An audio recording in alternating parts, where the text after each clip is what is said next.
Welcome everyone to American Frame. This is our showroom location. My name is Shelby Swinehagen. I am the gallery coordinator here, and I had the honor to hang this amazing show that Felix has created for us tonight. And I just want to say a little bit about us. So we are a custom frame shop, so we actually custom cut wood frames, metal frames, but that's not all that we do. We also have fine art reproductions, some beautiful fine art printing services. And our goal is just to help out art aficionados and artists around the country. We're a second generation woman-owned company, and we've been helping artists for over 40 years, actually. So if you guys have any questions, feel free to ask me, Lindsay, or Christine, and we would be more than happy to help you out. But tonight is about Felix, and I know we're all excited and eager to listen to him about his artist style and what he has created for us tonight. So if you could all help me in welcoming him, well, I'll introduce Felix Melchor. Thank you, Shelby. I have cards, so forewarned. It's so I can avoid rambling. I want to stay focused here. So first of all, thanks for coming. I really appreciate you doing so. And the whole purpose of the cards at this point is just so I can talk about some subjects as it relates to my art, how I got here, what inspired me, etc. So in that regard, just want to kind of give you guys some background on who I am and why I do what I do. So kind of a fun story. Somebody asked me earlier, so how did I get started? I was telling bits and pieces. In February 2015, my nephew did a drawing that he posted on Facebook. And the drawing was done in ballpoint pen, on ordinary stationery paper, and it was done really well, but I thought he should be able to do better than that. So I went to Art Supply Depot, which is an art store downtown Toledo, and hooked up with the owner named Jules, explained what the situation was with my nephew. She hooked me up with art supplies, so I was introduced to the art store. Fast forward to September 2015. I'm going to Baltimore, Maryland for a comic book convention. I'm an avid comic book fan. You may have seen some of my drawings of comic book heroes and some of the portfolios laying around. So I was going to go to this convention, and I thought it would be nice to take a sketchbook, have some of the artists and other creators sign the sketchbook, and also ask them to do a doodle or something in it. So I go to the Art Supply Depot. I explain that to Jules. She hooks me up with a sketchbook and says, when you're done, come back. I want to see what they do for you. So I came back the following week, showed her some of the doodles, some of the signatures or the autographs, and I said, I would just love to do something like that. And she says, well, how serious are you about it? I said, I would love it, but I've never tried. Not seriously tried. I've doodled before when I'm on the phone type deal. So she virtually forced me to buy a sketchbook and some pens and pencils. And with that being the case, I took them home and I did my very first drawing on the page just earlier, or later that night. Matter of fact, the sketchbook's right over there somewhere. Somebody else should grab it at some point, perhaps. But it's up there on the loop video. Check that out. It's primitive, it's rudimentary, but it just was my first attempt. Well, as time progressed, I kept drawing and drawing because I realized it was relaxing. It was a stress relief. For the first year and a half, I drew superheroes. Then I got to the point where I started to get more creative and wanted to do something a little bit more artistic. So I tried watercolor painting in April of 2017 for the first time in my life. I never held a watercolor brush before. And I had an appreciation for the masters, for certain works that I had a clue of what it should look like. I never tried it, so technique-wise, I was just learning and I was self-teaching myself. So for the last 2 years, I've been doing watercolor paintings or ink drawings with watercolor paintings. And that's kind of what led us here in respects to my initial adventure into art. Real quick, mediums for anybody who's interested. I did ink drawings first. I don't like pencil. It made me try too hard. Did Copic markers. And then I, again, moved into watercolor. I did oil painting a couple of times. Took a couple classes with a couple of the ladies here, and I learned a lot. I was able to do a portrait of my parents. I gave to my mom as a Mother's Day gift last year, and again, that's in the loop video. I hope you get a chance to see that. I also did a portrait of our dog. But that's been it for oil painting. The reason why is because it's messy, And I know it's messy. I can't stand cleaning up the mess. Watercolor is so much easier to clean up the mess, so I keep using watercolor. I also have done a combination of ink and watercolor together, but generally speaking, that's the extent of it. My work, you see the paintings? I have portfolios here and sketchbooks here. I'm going to kind of describe what's in each of those as I go through this little talk here. My inspirations. Comic book characters. Outside of that, I then started looking into landscapes, cityscapes, portraits, abstract, no boundaries because I didn't want to be inside a box. I wanted to keep experimenting and exploring. As a matter of fact, Calvin and Hobbes, I don't know who's familiar with Calvin and Hobbes, but best comic strip of all time. And it was on for 10 years. It ran for 10 years. At the very last strip, the very last panel was pretty much a sheet of white paper. And Calvin and Hobbes in a sled going down a hill into this white vastness, kind of like an open canvas. And Calvin says, let's go exploring. That's how I approach this. I don't want to do the same thing all the time. And you see some people constantly do flowers or landscapes or portraits, and they're brilliant in regards to work. But I don't want to be in a box where I'm doing the same thing all the time. I like exploring, and that's why you see so many diverse subject matter and techniques throughout. One other thing, inspirations come from nowhere sometimes. We were watching Downton Abbey on TV one night, and I told Tamara, pause it. Tamara's my wife. I said, pause it. She said, why? And I was inspired by a picture of a mother holding a baby. And I did a painting on it called Nurture, which is over there in that portfolio. So the inspirations sometimes come from a visual that's in front of you, either on TV, on paper, or just when you're walking around in a city or a park, whatever it might be. Training, formal and informal. I did an oil painting class for a few sessions with these two fine ladies here, and did the portraits of my parents and my dog. I took a drawing class. Didn't work for me at all. And the reason why is because my instructor was excellent, kept saying, this is how you should do it. This is the right way to do it. It was all about a certain way of structure a box. Couldn't work for me. I just felt confined like a wild animal in a cage. And I said, no, I just want to do what I want to do when I want to do it. I want to draw because I feel it, not because I'm supposed to make it look a certain way. So the formal training in that regard did not work. My watercolor painting, no formal training, which is why it's so unorthodox. It's different. One person asked me earlier, how do you get that texture? I don't believe it's watercolor. I didn't believe it was watercolor. And it's just because I didn't know how to do watercolor.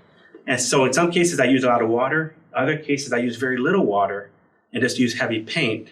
It just allows me to give texture, allows me to do something a little bit different. And 3 people tonight have mentioned to me, I like the layers that you put in your work. And I didn't know I was putting layers in my work, but apparently that's what they visually see. And so in that regard, it was interesting to hear that. And apparently it's because of the technique that I use, which is just basically my own self-made way. I meant to style. It's undefined because I want to be doing whatever I want to do whenever I want to do it. It's very just much freedom of expression. The approach I have is similar in that regard. Everything I try to do is based upon something totally different. You're going to see in that looped video on screen a couple of these paintings I did based upon photo references. One of them was a winter scene, black and white. Well, I created just around the corner here a spring scene with a bunch of yellows and greens and so forth, which is obviously contrary to black and white winter, but it's what I saw. The painting called Nijmegen is a kind of an abstract cityscape. That's based upon the black and white photo. If you look at them side by side, and you'll be able to in that loop video, it's just a scenario where what I see is a whole lot different than what everybody else sees, apparently. But that's part of the fun. And I just like to kind of experiment and go with it in that regard.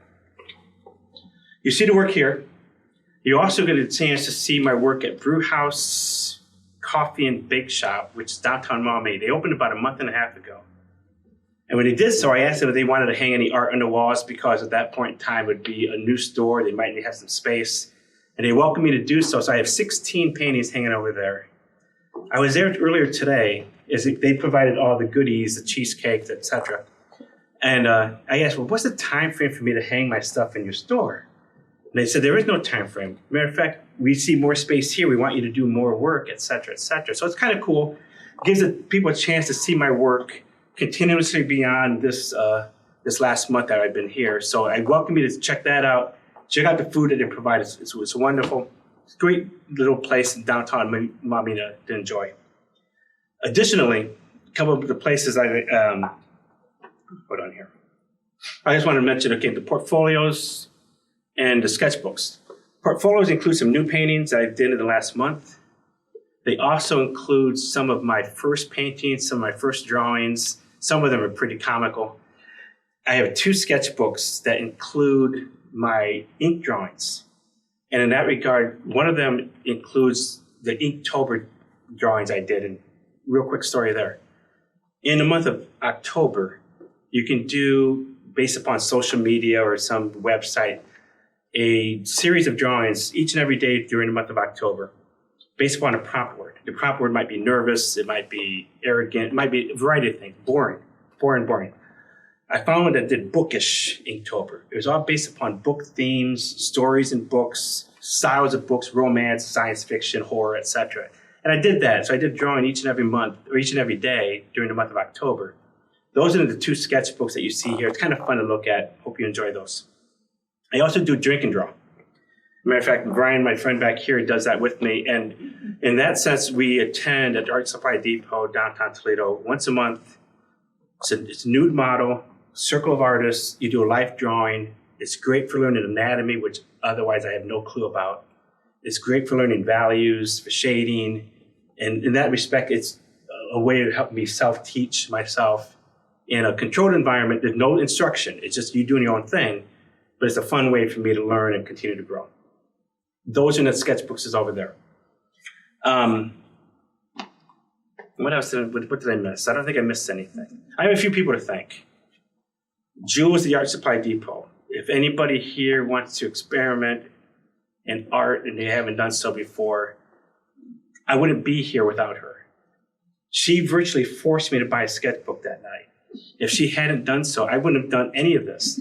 My wife has known me for 29 years and she never saw me hold a pen until just about 4 years ago, a little less than 4 years ago.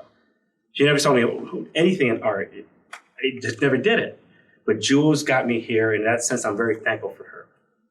Shelby, Helen, and Christine. They're all American Frame employees.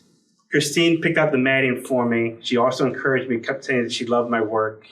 But the matting just goes so well with what we have here. Shelby saw something in me that I didn't, and that is all these things look like they were series by design. These look similar to one another. There's others that look the same.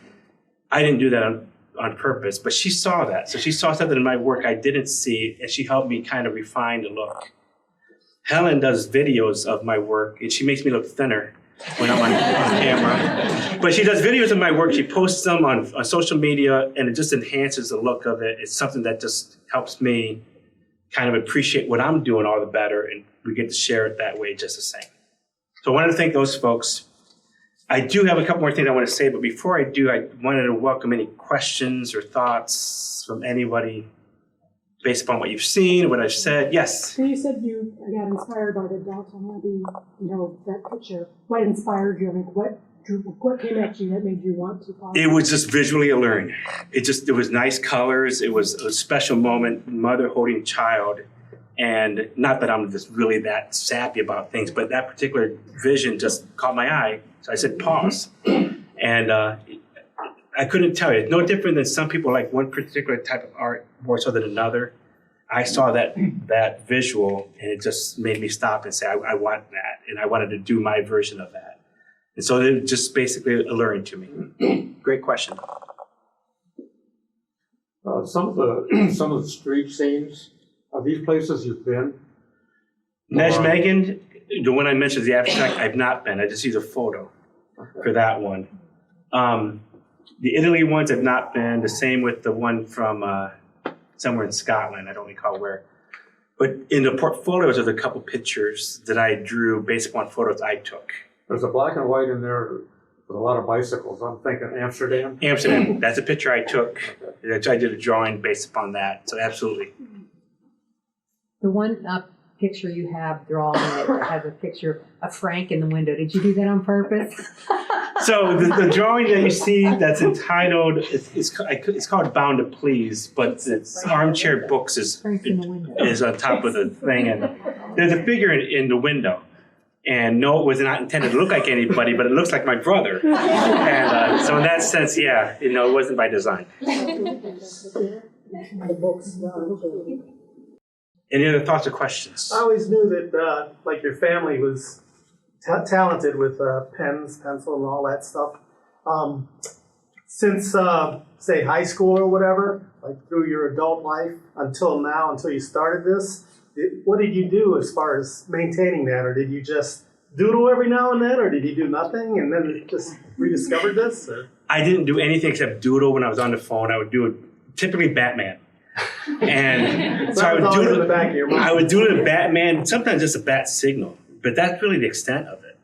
I didn't go beyond that until I got that sketchbook in October 15th. Yeah. So I was probably close to 30 years in between doing anything of any significance, except for one thing. There's in that loop video, there is a picture of what's referred to as Bankman. I did this little cartoon figure for the bank I was working for back in 1996.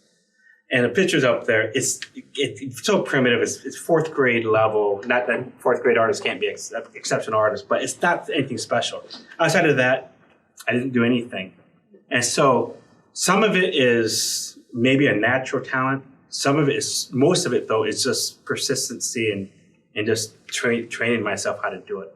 And if you look at that very first sketchbook over there, you're going to see some things that are just horrifically bad. But the thing that makes me proud as I look at that is the fact I didn't give up.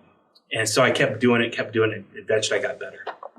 Did you take a lot of like art classes in high school, or was there a good art department there? No, there was not a good art. I took 4 years of art in high school, and I didn't learn a thing.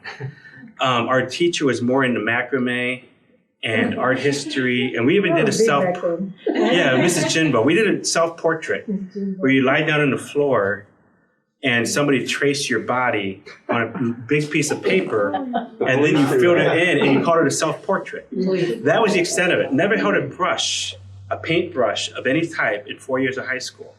Wow. Now, it's different now. I think the high school I went to was Patrick Henry, and Haley over here, it goes to Patrick Henry. She's an exceptional artist.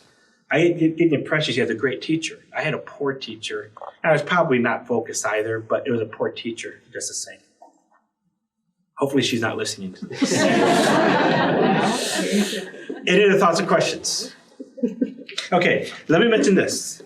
And please ask me questions afterwards. If you take a selfie or have somebody take a picture of you in front of any one of these paintings, you post it to Facebook or Instagram, and you tag me or tag Felix Melchor Art, which is on Instagram and Facebook, you'll be entered into a random drawing for a free print. So it'll be the print of your choice. If this is something you like, it'll be that print of that piece.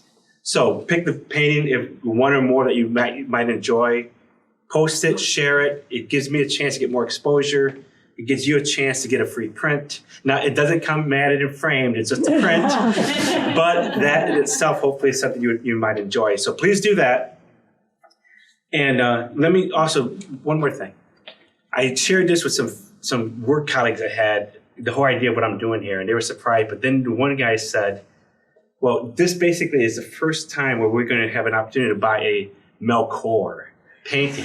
Not a Felix Melchor painting, but a Melchor.